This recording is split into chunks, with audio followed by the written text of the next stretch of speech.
buenas tardes, bienvenidos este 25 de abril, ya viernes. Iniciaremos con la información más relevante acontecida este día y a nombre del titular, Martín Rodríguez Hernández, yo, Mariana Lovera, me presento y le doy la bienvenida a este espacio en donde conoceremos las noticias más importantes de esta jornada. Así que antes de irse a descansar, le recomiendo que se quede con nosotros. Iniciamos con la información. Sobresale Tlaxcala como bastión electoral. INE destaca su participación ciudadana. Tlaxcala, junto con Yucatán y la Ciudad de México, se consolidan como los principales generadores de votos del país, con una participación ciudadana promedio del 70% en los comicios de junio de 2024. Esto según el estudio muestral de la participación ciudadana 2024 del Instituto Nacional Electoral.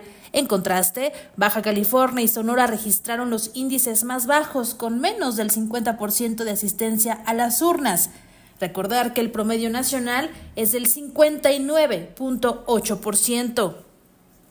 Estos datos revelan patrones clave para el comportamiento electoral en México, información que es valiosa para los partidos políticos si se analizara con seriedad y profesionalismo, más allá de las pugnas internas. Esto es señalado en una nota publicada en el portal digital sinembargo.mx.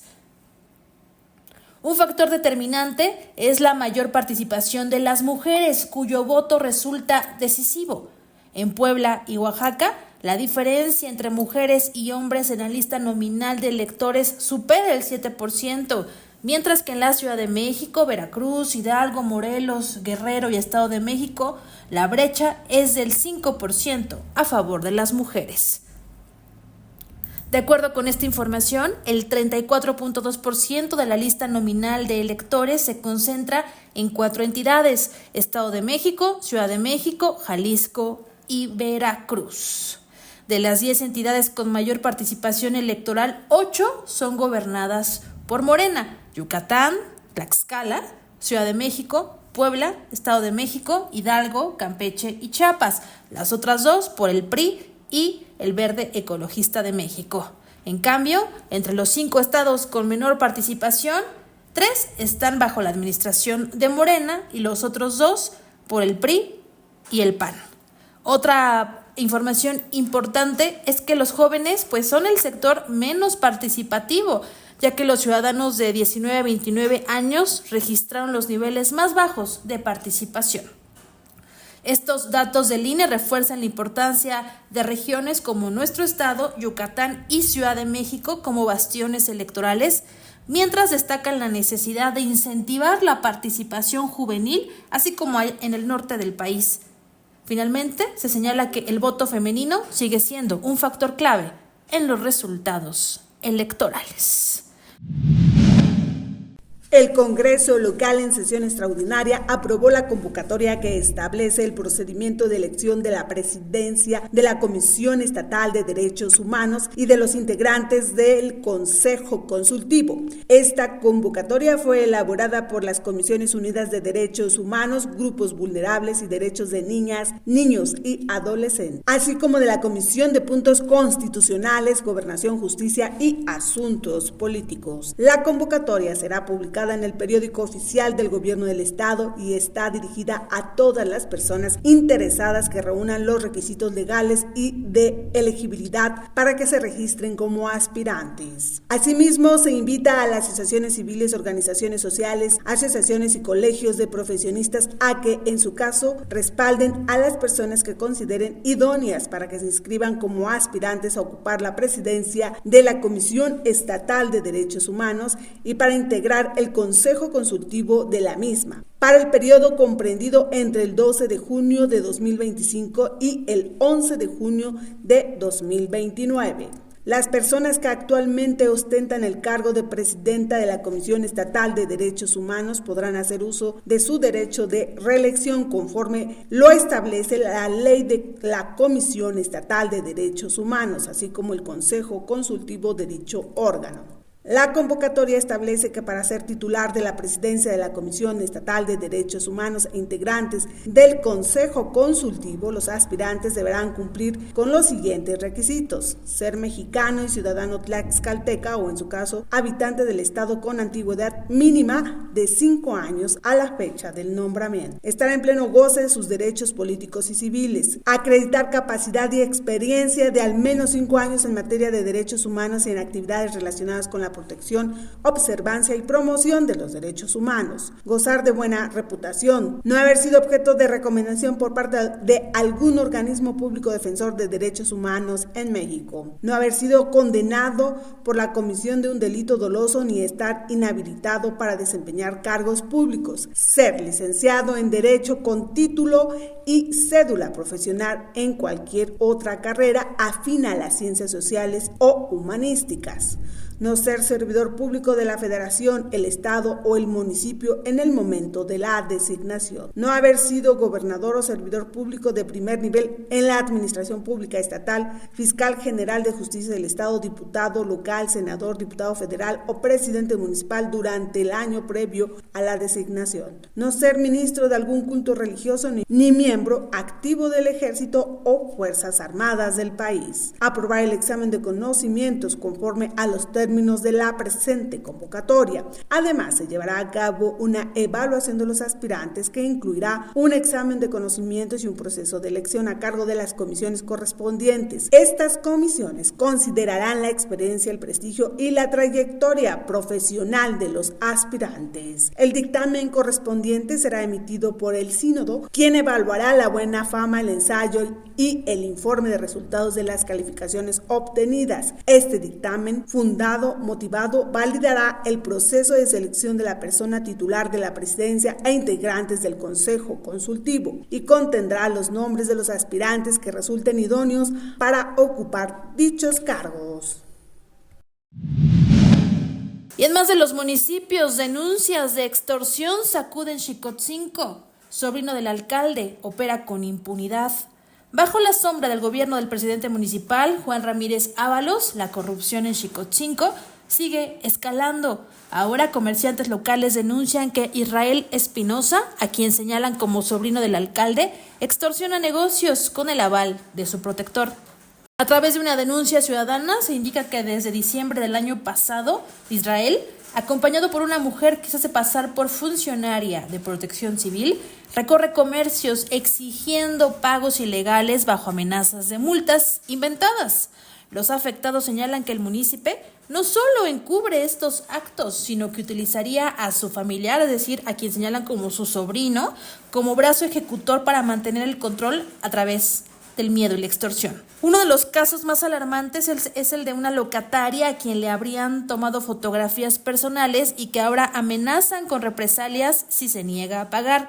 Lo que ocurre en Xicotzinco no es solo corrupción, también se trata de acoso, violencia de género y crimen organizado amparado por el poder municipal. Mientras los comerciantes viven bajo la presión de cuotas ilegales y derechos de piso disfrazados de trámites oficiales, Ramírez Ábalos simula ignorancia y sigue lucrando. La impunidad de Israel y su cómplice es tal que operan sin temor a consecuencias, protegidos por la estructura del ayuntamiento. Es importante recordarles que Juan Ramírez Ábalos, el alcalde de Xicotzinco, no es respaldado por ningún partido político, pues su candidatura nació del llamado Movimiento por la Recuperación de Xicotzinco, que lo abanderó de manera independiente en las pasadas elecciones. Este movimiento es un bloque de unidad ciudadana que surgió en junio de 2021, cuando un importante número de personas se inconformó con el resultado de la elección municipal que dio el triunfo en aquellos días al perredista Luis Ángel Barroso Ramírez. En el primer simulacro nacional 2025, la Coordinación Estatal de Protección Civil estima superar la participación del último ejercicio nacional en septiembre de 2024, donde 924 inmuebles se integraron a este ensayo y 71.510 personas también. El martes 29 de abril a las 11:30 de la mañana, Palacio de Gobierno y otros estratégicos inmuebles de la capital tlaxcalteca serán evacuados por medio de protocolos previamente establecidos. El titular de la Coordinación Estatal de Protección Civil, Juvencio Nieto Galicia, indicó que en la Ciudad de México, Estado de México, Guerrero, Oaxaca, Puebla, Jalisco, Colima, Michoacán, Morelos, Tlaxcala, Chiapas y Veracruz se activará la alerta sísmica. Será por medio de 14,000 altavoces distribuidos en espacios públicos. Precisó que la Coordinación Nacional de Protección Civil informó que en el primer simulacro nacional 2025 se espera la participación de alrededor de 7 millones de personas y más de 89,000 inmuebles. Nieto Galicia exhortó a la población, instituciones públicas, escuelas, empresas, comercios del Estado a participar como si se tratara de una situación real. Afirmó que la prevención comienza en casa y se fortalece con la participación colectiva. Recordó que se plantea una hipótesis de sismo de magnitud 8.1 con epicentro en el Golfo de Tehuantepec, Oaxaca. Llamó a la ciudadanía a participar activamente en el primer simulacro nacional 2025, destacando la importancia de estos ejercicios para fortalecer la preparación ante situaciones de emergencia. Insistió que los simulacros permiten a las instituciones, comunidades y familias identificar riesgos, mejorar tiempos de respuesta y actuar de manera coordinada ante posibles desastres. Por ello, Tlaxcala participa de manera contundente en este ejercicio que convoca el Gobierno de México. Vámonos al vecino estado de Puebla. Ya lincharon a un hombre en Santa Clara, Ocoyucan. Un hombre fue asesinado por un grupo de ciudadanos de Santa Clara, Ocoyucan, pues los civiles lo acusaron de ser un delincuente de la región y lo mataron a golpes para después quemar sus restos. En el proceso, una mujer que lo acompañaba fue rescatada por las autoridades. El hecho inició poco antes de la medianoche, cuando los ciudadanos comenzaron a reunirse para capturar a Lorenzo N., alias El Migo, a quien, además de identificar como asaltante de vehículos de carga y partícipe de robos a casa habitación, lo señalaron como el responsable de hacer cobro de piso a comerciantes de la región. Por tal motivo, los pobladores llegaron hasta un estacionamiento de San Bernardino, Chalchihuapan, donde capturaron al presunto delincuente, quien iba acompañado, como ya lo señalaba, de una mujer, quien se presume era su pareja sentimental. Los civiles comenzaron a golpear de inmediato a El Migo, quien fue arrastrado por algunas calles para después agredirlo con palos y otros objetos, hecho que le provocó la muerte. Pues ahí está la información sobre más linchamientos ahora en el vecino estado de Puebla. Ayer ya le dábamos a conocer en la página www.martinrodriguezhernandez.com que tanto nuestro estado como Puebla ocupan los primeros lugares a nivel nacional en intentos de linchamiento. Continuamos con el vecino estado de Puebla, pues la tlaxcalteca Josefina Rodríguez Zamora acudió a la inauguración de su feria en la edición 2025. La información dice, al inaugurar la Feria de Puebla, junto con el gobernador Alejandro Armenta Mier, la secretaria de Turismo del Gobierno de México, Josefina Rodríguez Zamora, resaltó que este tipo de eventos, además de generar derrama económica en beneficio de la población, promueve la unión familiar y fomenta el orgullo de ser mexicanos. La funcionaria federal expuso que la visión del turismo es precisamente compartir a los visitantes nacionales y extranjeros las tradiciones y los orígenes de cada región. En este sentido, la tlaxcalteca enfatizó que con el Plan México que impulsa la presidenta Claudia Sheinbaum y con el trabajo conjunto de los 32 estados, nuestro país aspira a ser la quinta potencia mundial en materia turística. Muestra de ello hizo referencia al próximo Tianguis Turístico 2025 que inicia ya este fin de semana y que por primera vez es binacional, pues se llevará a cabo tanto en San Diego, allá en Estados Unidos, como en Baja California, donde México mostrará su riqueza al mundo. En el caso de Puebla, la tlaxcalteca, oriunda de Tlangatepec, aplaudió el trabajo que realiza el gobierno local, pues refirió que durante Semana Santa llegaron más de 250,000 visitantes y destacó que la entidad ya superó en 5 puntos porcentuales la llegada de paseantes que se tenía previsto la pandemia del COVID-2019. La visión del turismo es eso, es compartir nuestras tradiciones, compartir nuestros orígenes a los visitantes y fomentar en los propios mexicanos y en nuestra población este orgullo de ser mexicano, este orgullo de ser poblano que nos hace grandiosos. Han roto hoy todos los récords. Hoy recibieron más turistas, más de 250,000 turistas en Semana Santa. Hoy es referente en tema de gastronomía, de cultura. Puebla recibe un poquito más de 6 millones. Nada más y nada menos piensan en grande. Y yo por eso felicito a todo el gobierno, al gobernador Alejandro Armenta. Hola apreciados amigos de Martín Rodríguez, tengan todos un excelente viernes. Soy Eduardo Lozano y como todas las semanas voy a dar paso a mi video opinión columna en el que pues Martín siempre muy amablemente nos da espacio para expresar nuestras ideas.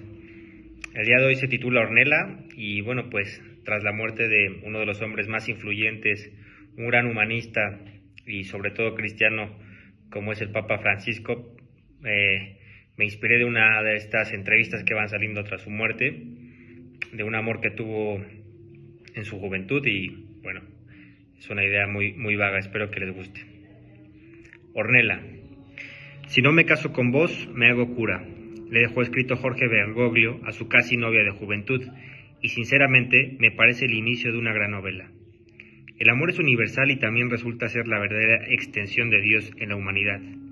Me fascina imaginar, suponer, inventar la historia de ellos, o de su enamoramiento, y el de ella, o de lo que fuera de la vida de ella sin él. Y luego, los designios del destino o de Dios para que aquello no se lograra, aunque de ese envite de amor, de esa coincidencia, la figura construida de uno de los hombres más influyentes para nuestros tiempos saliera.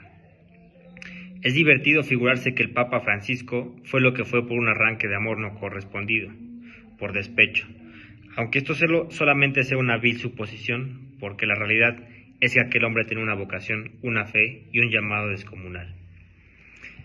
Pero no me deja de fascinar el tema de enamoramiento en personas buscando a Dios, sirviendo o con los votos monásticos. Hace poco escuchaba a profundidad la vida de uno de mis mejores amigos y una de las personas que más admiro. Él hace tantos años sintió la llamada de Dios y se formó unas filas sacerdotales escolapias. Estudió teología en Roma, ni más ni menos que en la Pontificia Universidad Gregoriana, y aunque no concluyó su formación sacerdotal por el amor de su esposa, aquel hombre es lo más cercano que he estado de un sabio, y aquel matrimonio es lo más cercano que he estado del amor verdadero. Me contaba la visita de uno de sus amigos de juventud, quien a sus 82 años venía desde un asilo para sacerdotes ancianos en Ciudad de México. Con él vivió en Italia en la campiña quieta de Rignano Flaminio, y yo escuchaba apasionado todo lo que hacían ayudando a la comunidad en lo que más se pudiera, con las tareas para los menores, en el servicio de todos o en la convivencia con los mayores. El sacerdote jubilado le dejó un enorme paquete de fotografías maravillosas y las cuales me ayudaron mucho a poner en imagen sus vidas pasadas. Se nota en el autor una gran afición a la fotografía y además un gusto exquisito. Una tras otra se asomaban y ese momento me transportó a vivir por un momento la vida de ellos. Sonrisas de niños traviesos, fotografías grupales, paisajes. Pero sobre todo, vi una y otra vez repetida a la misma mujer, Ornella, una mujer guapísima.